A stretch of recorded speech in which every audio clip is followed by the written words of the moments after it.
36 days ఈ web series Sony లివ్లో తెలుగులో stream అవుతుంది. ఇది టోటల్గా 8 ఎపిసోడ్స్తో ఉంది. స్టోరీ పరామర్టర్తో స్టార్ట్ అవుతుంది. మర్డర్కి 36 డేస్ బ్యాక్ నుంచి ఏం జరుగుతూ వచ్చిందనేది కౌంట్డౌన్గా చూపిస్తారు. గోవాలోని ఒక హౌసింగ్ సొసైటీలో అక్కడ ఉండే కొన్ని ఫ్యామిలీస్ అండ్ రెంట్గా ఉండేవారు కొంతమంది. ఆ కాలనీలో రిషి, రాధిక, టోనీ, షియా, లలిత, వినోద్, బెనీ, డెంజీ, వాళ్ళ కొడుకు రియాద్ ఉంటారు.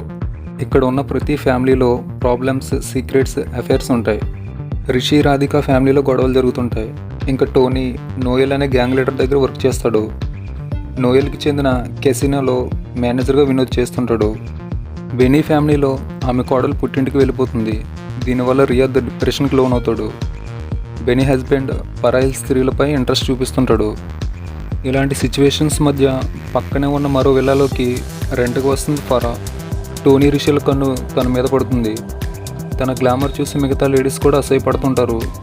సియా ఫ్రెండ్గా తారా అనే ట్రాన్స్జెండర్ ఎంట్రీ ఇస్తుంది. ఇలాంటి టైంలో ఫరా మర్డర్కి గురవుతుంది.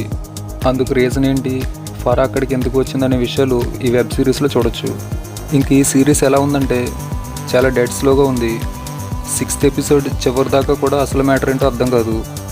ఇలాంటి స్టోరీస్ చాలా సినిమాల్లో చూసినవే. దీని వెబ్ సిరీస్ రూపంలో విపరీతంగా సాగదీశారు. ఆల్మోస్ట్ 5 hours ఉంది. స్కిప్ చేసేయడం బెటర్. ఒకవేళ చూద్దామనుకుంటే ఫ్యామిలీతో చూడొద్దు. Adult scenes and bad language ఉంది.